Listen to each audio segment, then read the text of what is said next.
And welcome to Hannity. And tonight, Donald Trump has opened up a wide lead in the betting markets, bigger than I thought possible. Plus, Barstool founder Dave Portnoy is out with an epic takedown of Kamala Harris. And our own Harris Faulkner will join us with an exclusive preview of her town hall with former President Trump. That'll air tomorrow right here on the Fox News channel. But we begin with something different tonight. I want you to close your eyes for a second. Not deep meditation, maybe deep prayer if you want. But try to imagine something actually pretty horrible. Kamala Harris, Tim Walz, this time next year, president and vice president in the White House.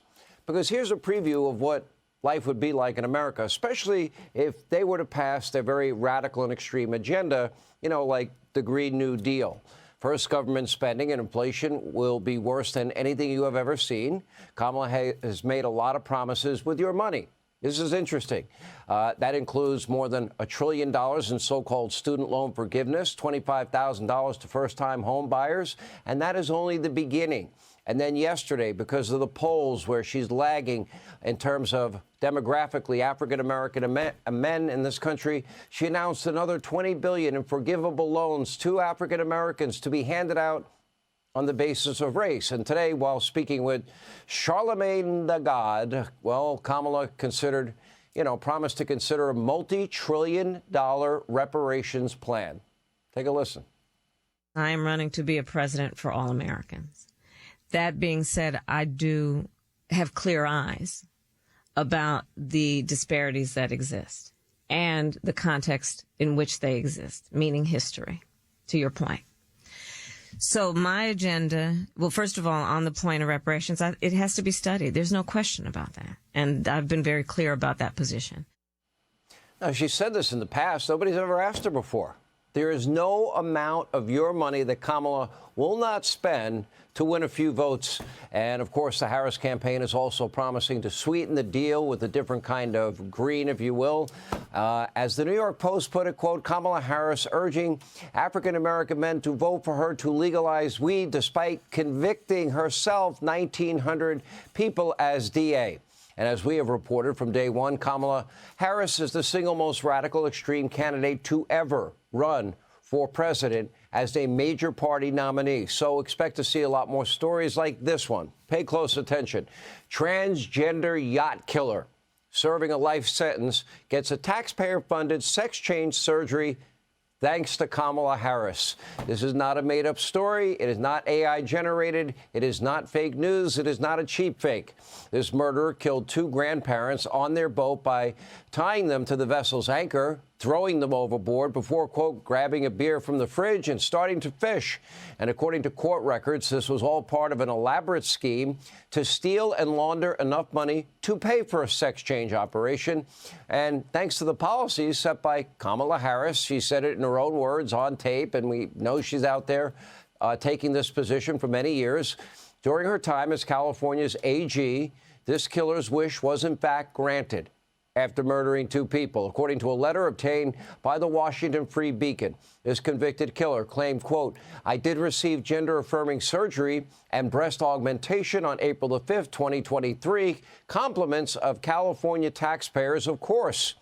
But not only has Kamala Harris supported taxpayer-funded sex change operations for inmates, but she also supports taxpayer-funded money going to sex change operations for the 12.5 million unvetted illegal immigrants from over 180 countries, many with terror ties, many with criminal backgrounds, many of our top geopolitical foes. This would be the very definition of madness. Never mind California, Minnesota, being okay with gender-affirming care for minors without parental consent. Have they ever heard of parental rights?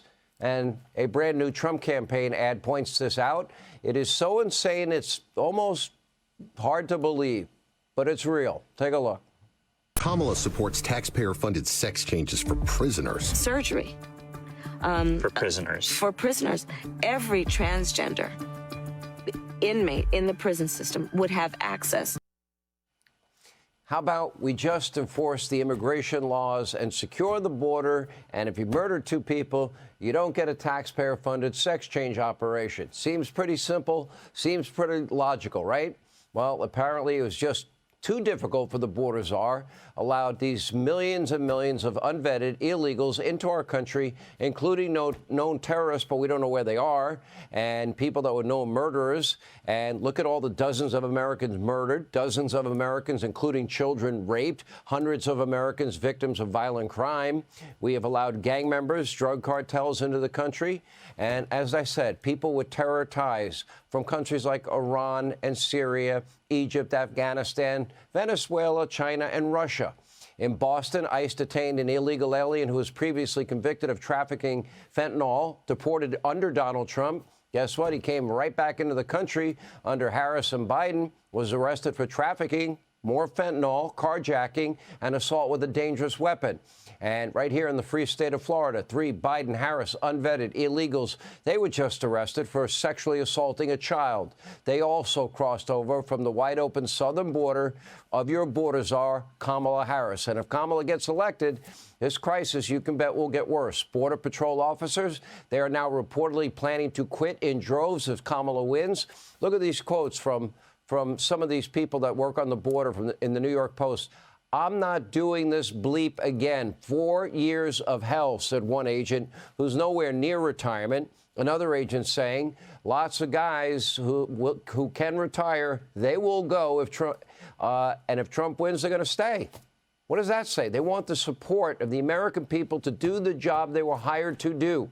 After all, what is the point of having a border patrol if there's no borders and they're wide open? Now, these are serious issues that are, frankly, national security issues at this point. If we have known terrorists in the country and murderers and rapists and other criminals and drug cartels and gang members, and the American people have every right to be worried about all of it. There should not be a single apartment complex, Martha Raddatz, not one, taken over by Venezuelan gangs. And maybe somebody can help Martha do a little research and maybe ask Kamala Harris what she would say to the families of Lake and Riley and Rachel Morin, the mother of 5, and little 12-year-old Jocelyn Nungary, and the others murdered by alleged unvetted Harris-Biden illegals. There shouldn't be a single convicted killer, terrorist, or any such person in this country that is not vetted. There shouldn't be allowed into our country, let alone thousands. The American people deserve real solutions to the very real crisis that are impacting small towns and big cities across the country. Instead, the Harris campaign has been rolling out cheap gimmicks, taxpayer-funded. Well, where I grew up, they'd call it bribery, but I would never use that word. And Kamala's weird running mate, of course, assistant volunteer coach that claims to be the coach, Tim Walz. And after spending the weekend pretending to hunt pheasants with a shotgun that he was having a very hard time loading, well, today Tim Walz stepped up to the podium in a crisp new flannel shirt, accused J.D. Vance of faking his real life story. Take a look. Senator Vance, he became a media darling. He wrote a book about the place he grew up, but the premise was trashing that place where he grew up rather than lifting it up. This guy's a venture capitalist cosplaying like he's a cowboy or something.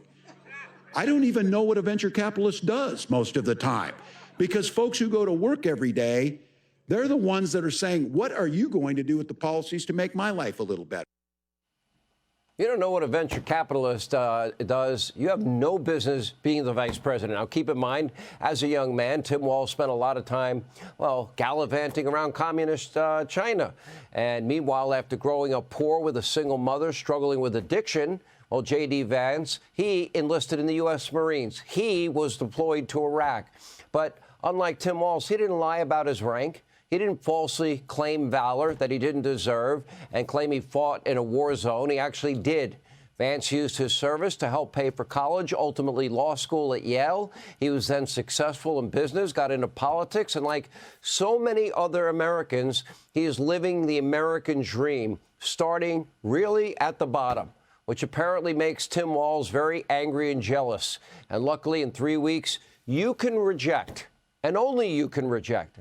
I'm only one vote. You can reject in Georgia, North Carolina, in Pennsylvania, Wisconsin, Michigan, Arizona, in the great state of Nevada, you can reject the insane policies, the utter incompetence that Walz and Harris represent. Hey, Sean Hannity here. Hey, click here to subscribe to Fox News YouTube page and catch our hottest interviews and most compelling analysis. You will not get it anywhere else.